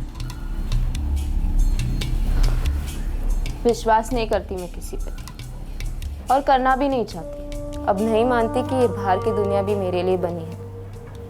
एक बार पहले भी किसी पे भरोसा करके गलती की थी मैंने, और अब उसका ही भुगत रही हूँ। मत मारो मुझे, मत मारो। 1 महीना हो गया तुम्हें यहाँ आते हुए। इंसान है हम, थोड़ा लगाव तो हो ही जाता है। पर मैं इतनी भी पागल नहीं हूँ कि किसी को और ही कुछ समझने लगूँ। तुम्हारे और मेरे बीच सिर्फ ये बिस्तर और कुछ रातें हैं, और कुछ नहीं। अरे बात क्या है, साफ साफ कहो ना। मैंने मान लिया है कि मुझे अब यही सड़ना है, और यहाँ से निकलने का कोई रास्ता भी नहीं है। अरे लेकिन यहाँ से निकलकर जाना कहाँ चाहती हो? अपने परिवार के पास। परिवार है तुम्हारा। तुम्हारी तरह अम्मी है, अप्पू है, भाई है। कहाँ? आसाम में। तो तुम उनको छोड़ के यहाँ काहे चली आई? छोड़कर नहीं चली आई, अपनी ज़िंदगी अच्छी करने निकली थी, ताकि हम सब पेट भर खा सके और ढंग से जी सके।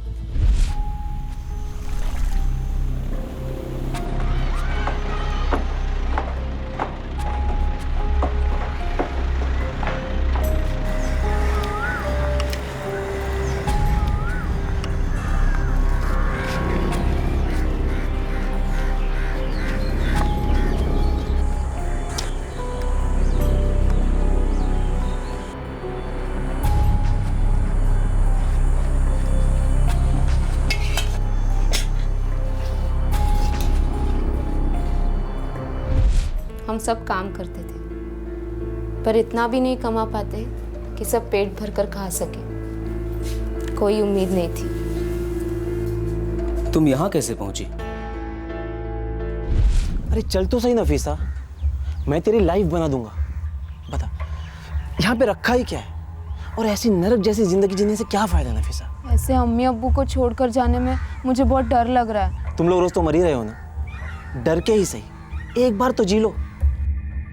और फिर कुछ ही दिनों की तो बात है, तू ही सोच, तेरी कामयाबी को देखकर वो लोग कितने खुश होंगे। सलमान हमारा पड़ोसी था, बचपन से ही जानती थी मैं उसे।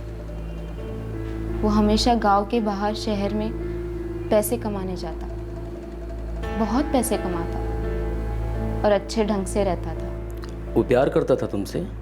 पता नहीं, हमेशा कहता कि शहर में बहुत अच्छा काम है, पैसा है।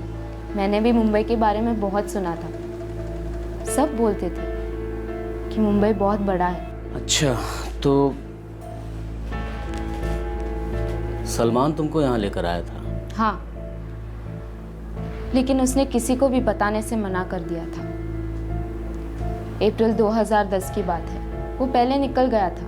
उसने मुझसे कहा कि तू एक दिन बाद निकल, ताकि किसी को पता ना चले कि हम साथ निकले थे। और फिर वो मुझे गांव के बाहर मिला।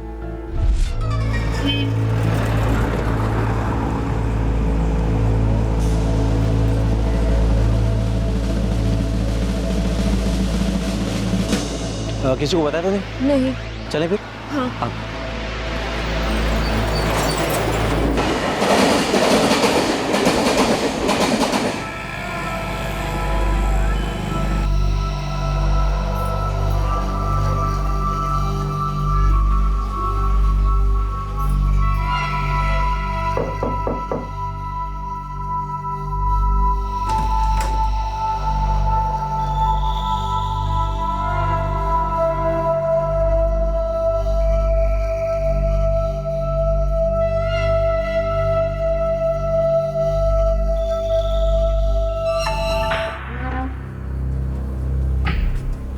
सलमान, ये तो मुंबई नहीं है ना? हाँ, ये पूना है। मुंबई से 2 घंटे की दूरी पर है, पास में ही मुंबई के। और ये जो जिनसे हम लोग अभी मिले ना, वो आयशा मैडम। अब वही तुझे काम देंगी और अच्छा पैसा भी देंगी, ठीक है? अच्छा सुनो, मुझे अभी जाना होगा, मुझे ज़रा काम है, तुम यहीं रुको। और आयशा मैडम मुझे बहुत अच्छे से जानती है, तुम बिल्कुल फिक्र मत करो, चिंता मत करो, तो तुम्हें डरने की ज़रूरत नहीं। सलमान, अम्मी अब्बू और भाई बहुत परेशान हो रहे होंगे ना? मुझे उन्हें बता देना चाहिए कि मैं यहाँ हूँ और ठीक हूँ। अरे नफीसा, तू पहले काम तो शुरू कर, हम उन्हें बाद में बता देंगे। और बताना क्या, बुला लेंगे उन्हें, ठीक है?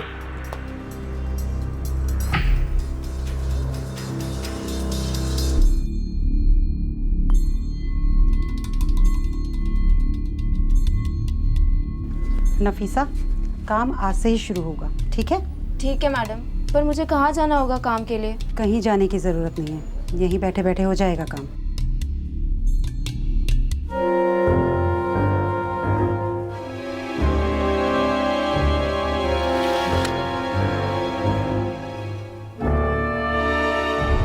उस आदमी ने मेरे साथ ज़बरदस्ती की।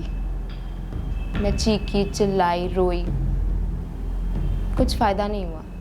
उसने वही किया जो वो कर रहा था और चला गया।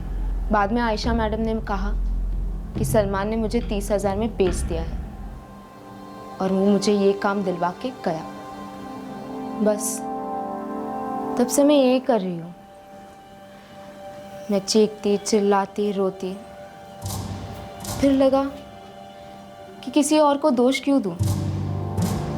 ये सब तो मेरा ही किया धरा है। मैंने सलमान पे विश्वास किया और यहाँ आप पहुँची।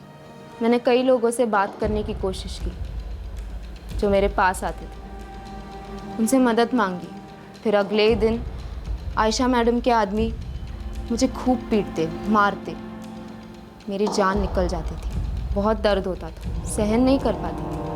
फिर पता चल गया कि ये बाहर की दुनिया के बारे में सोचना ही बेकार है। 6 महीने पहले मुझे आयशा मैडम ने लक्ष्मी को बेच दिया और वो मुझे यहाँ ले आई। आखिरकार मैं मुंबई पहुँच ही गई। वो बहुत गरीब लड़की है, बिल्कुल हमारी तरह। उसका परिवार भी बिल्कुल हमारी तरह है। हम तो अपना परेशानी से भाग के जाते थे उसके पास आराम के लिए, लेकिन अब ये सब हमको बहुत तकलीफ दे रहा है।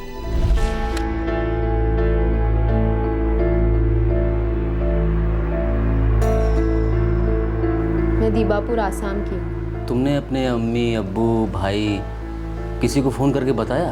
किसी के पास कोई फ़ोन नहीं है। कोई पड़ोसी किसी के पास तो होगा फ़ोन गाँव में। हाँ, सौरभ दादा के पास फ़ोन है।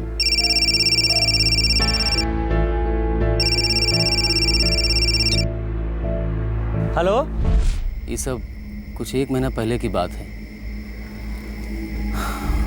नफीसा के अब्बू लियाकत शेख ईटा भट्टी में काम करते हैं बाबूजी। तो फिर तुम क्या चाहते हो? पता नहीं, लेकिन इस धंधे का चक्र भी बड़ा खतरनाक है बाबूजी।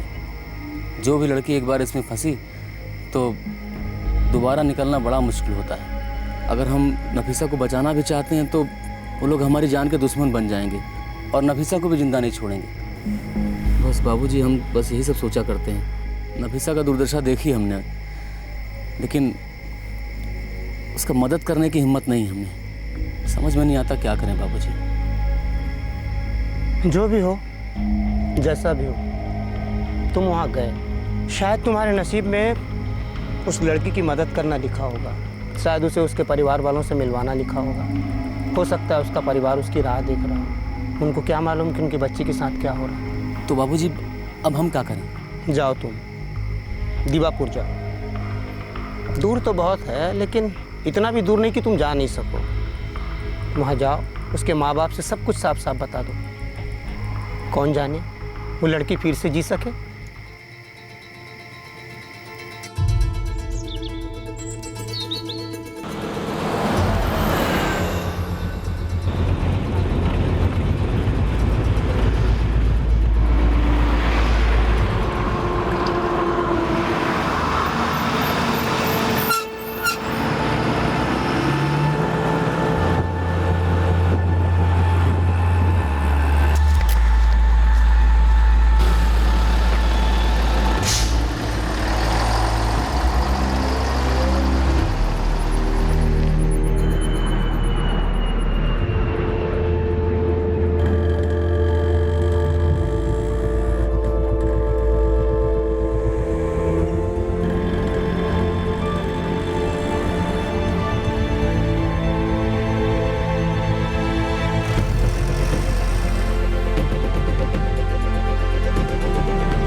कोई आया है, बोल रहा है उसे मालूम हमारी नफीसा किधर है।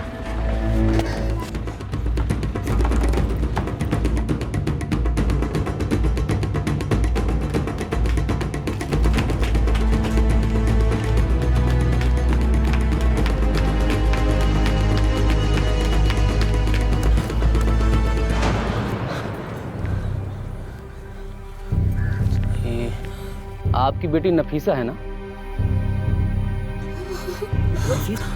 हाँ, यही हमारी बेटी नफीसा। लेकिन ये है कहाँ अभी? वो क्या हमें छोड़कर चली गई है? कुछ हुआ तो नहीं ना उसे? है कहाँ वो? 14 महीने हो गए उसे ढूंढते ढूंढते। पुलिस भी इसी काम में लगी है। आप कौन है? जी, हमारा नाम राम शिवहरे है। हम बम्बई से आए हैं। आपकी बेटी नफीसा बम्बई में है। बम्बई में? बम्बई बहुत दूर है यहाँ से। लेकिन वो कर क्या रही है वहाँ? क्या करती है वो उधर?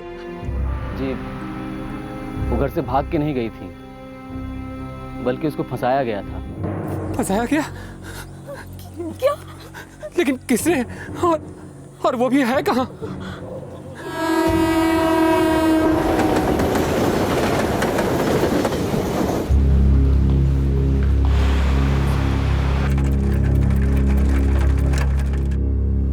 लेकिन आप बता क्यों नहीं रहे हो कि नफीसा है कहाँ? शाम को चलेंगे ना हम लोग। अब उसको वहाँ से निकालने के लिए कुछ ना कुछ तो करना ही पड़ेगा ना। किसी मुसीबत में फंस गई है क्या? कुछ हो गया है क्या उसे? देखिए, हम कह रहे हैं ना कि चिंता मत कीजिए, वो एकदम ठीक है। शाम को चल रहे हैं ना हम लोग उसके पास। रमेश, आप लोग बैठिए, हम अभी आते हैं।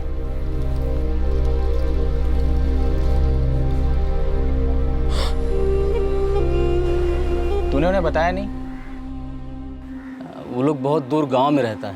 हमको तो डर लग रहा है कि अगर हमने उनको बता दिया कि नफीसा वैश्या बन गई है तो पता नहीं वो लोग क्या करेंगे। ये भी हो सकता है कि वो लोग दोबारा उसे अपनाए भी ना। तूने तो कहा था उन्होंने पुलिस स्टेशन में रिपोर्ट दर्ज करवाया। हाँ किए थे अपना गांव में। वो लोग कंप्लेंट का काफ़ी साथ में लेकर आए हैं। ये धर्मेश यार, हमको समझ में नहीं आ रहा कि हम कोठे पे जाके नफीसा को कैसे छुड़ाएं। देख राम, तू कोई फिल्मों का हीरो नहीं है जो कोठे पे जाएगा और 10-10 लोगों से लड़के उस लड़की को बचा के लाएगा। तुझे दीवापुर की पुलिस को बता देना चाहिए था नफीसा का ठिकाना, शायद वो कुछ कर सके।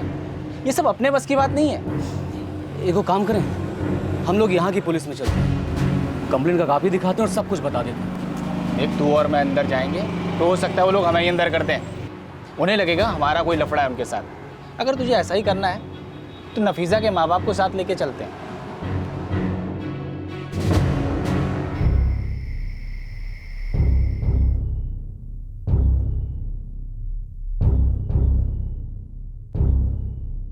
राम, राम ऐसी क्या बात है? आप हमें इतनी दूर लेकर आए हो तो फिर नफीसा से क्यों नहीं मिला रहे? हम एक बात छुपाए आप लोगों से, वहाँ गांव में भी नहीं बताए। सोचा कि शायद पता नहीं आप लोग क्या कर लोगे, तो जो कुछ भी है बता दो आप। हमें बहुत कुछ झेलने की आदत है और सब कुछ सुनने को तैयार हैं हम लोग। नफीसा अपना मर्जी से यहाँ नहीं आई है, उसे फंसा के लाया गया। वो जो आपका पड़ोसी है ना सलमान कुरैशी, वही लेकर आया उसको। सलमान?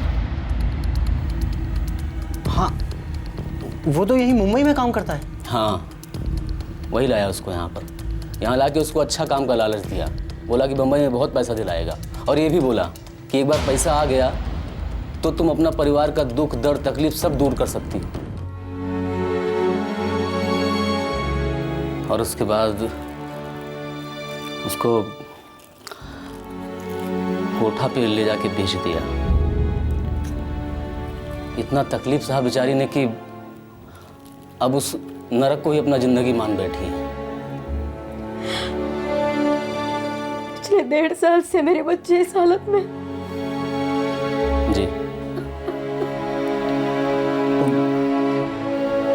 तुम उसे वहीं कोठे में मिले? हाँ, वहीं उसने हमको सब कुछ बताया, तभी तो हम आप लोगों तक पहुंच सके। हम कल यहाँ के पुलिस स्टेशन में चलते हैं। अब अगर हमने बचाने की कोशिश किया तो फिर हम और नफीसा दोनों की जिंदगी मुश्किल में पड़ जाएगी।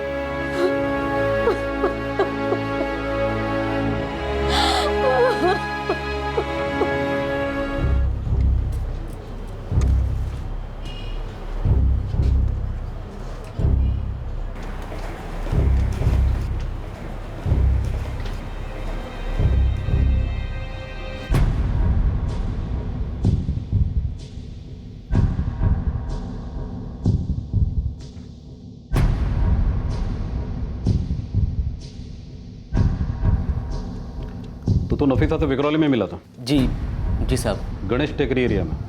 जी। लास्ट टाइम कभी मिला था? कोई 3 हफ्ता पहले मिले थे, जब वो अपने गांव जाने से पहले। कितने दिनों से तेरा वहाँ आना जाना था? साहब कोई 2 महीना पहले से, अप्रैल 2011 में हम मिले थे उससे। हमेशा उसी के साथ बैठता था? जी साहब।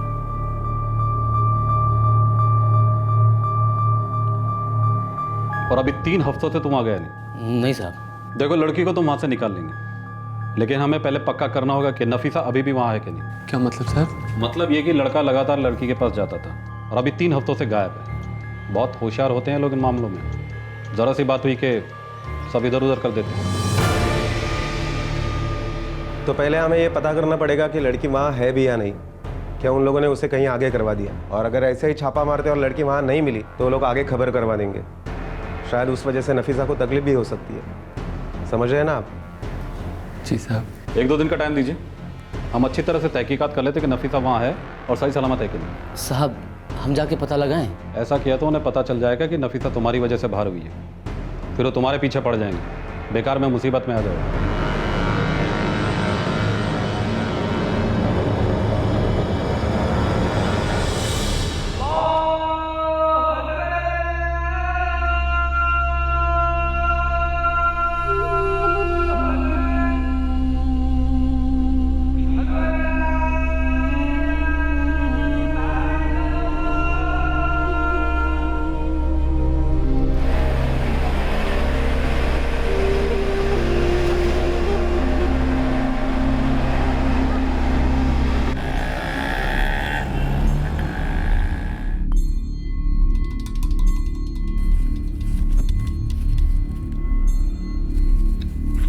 ए, देख तो कौन खा लिया अभी।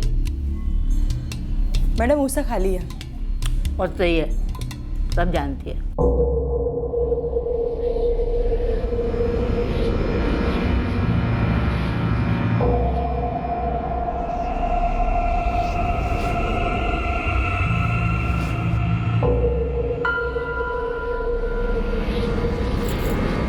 तू फिर आएगा ना? हाँ जरूर आऊँगा। वैसे एक बात बता, नफीसा नाम की कोई है क्या यहाँ? क्यों, इधर दीवार पे नफीसा का पोस्टर लगा है क्या? नहीं रे, ऐसे ही पूछा। कोई एक दोस्त बहुत तारीफ कर रहा था उसकी, सोचा देख तो लूँ क्या चीज़ है वो। बोलना है क्या?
चलो चलो चलो निकलो। सुरेखा चलो।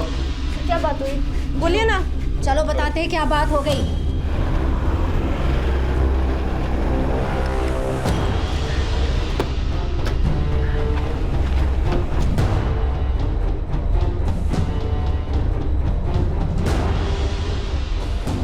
अरे मुंह से बोलना, हाथ क्यों लगा रही है? मुंह से बोल।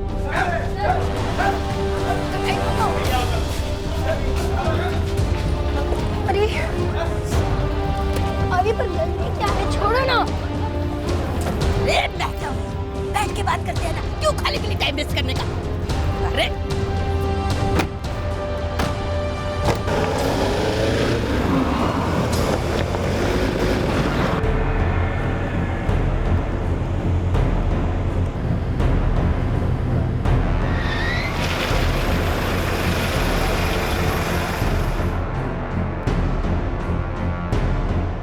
सुरेखा, इस लड़की को उस गाड़ी में ले जाओ। लक्ष्मी और बाकी दूसरी लड़कियों को यहाँ ले आओ। Okay sir.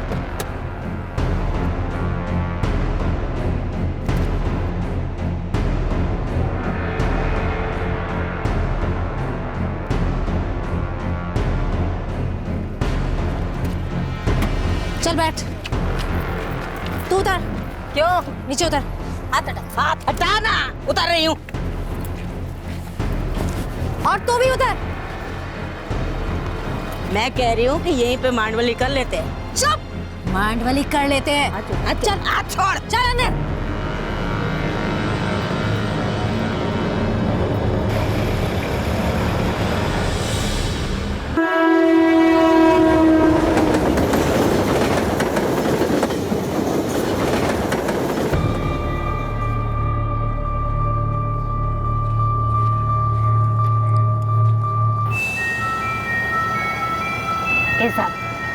मैं कहती हूँ कि जो करना है यही कर लो, मतलब जो भी पैसे का लेन देन है, काहे को खाली पीली टाइम वेस्ट करने का। हाँ, धंधे का टाइम है। टाइम खत्म हो गया तेरा, तेरा धंधा फिनिश।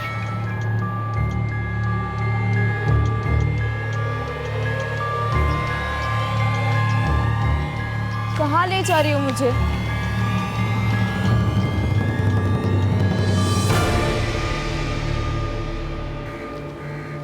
हो रही नफीसा?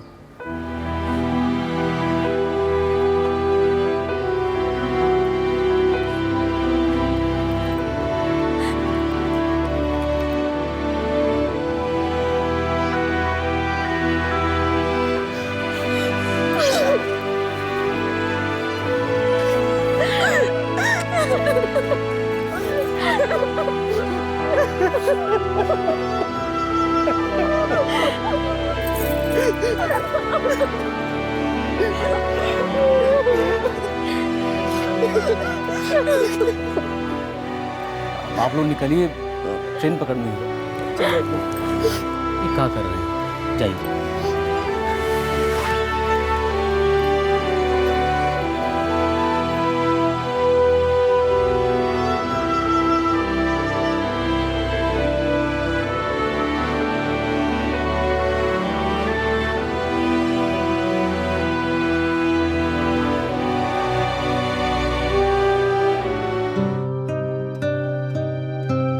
मेरी अम्मी, अब्बू, भाई सब मेरा साथ दे रहे हैं, मेरा ख्याल रख रहे हैं।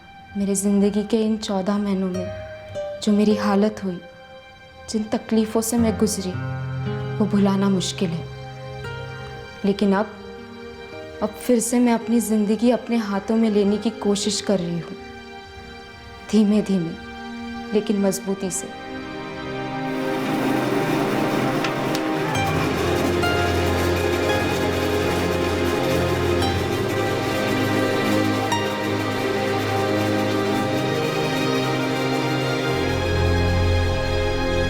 नफीसा वापस अपने गांव, अपने माँ बाप के पास लौट चुकी है। राम जहां काम करता था, उसने वापस वहां पर काम करना शुरू कर दिया है। नफीसा और उसके परिवार को गांव वापस भेजने की टिकट के लिए उसने अपने ठेकेदार से उधार लिया था।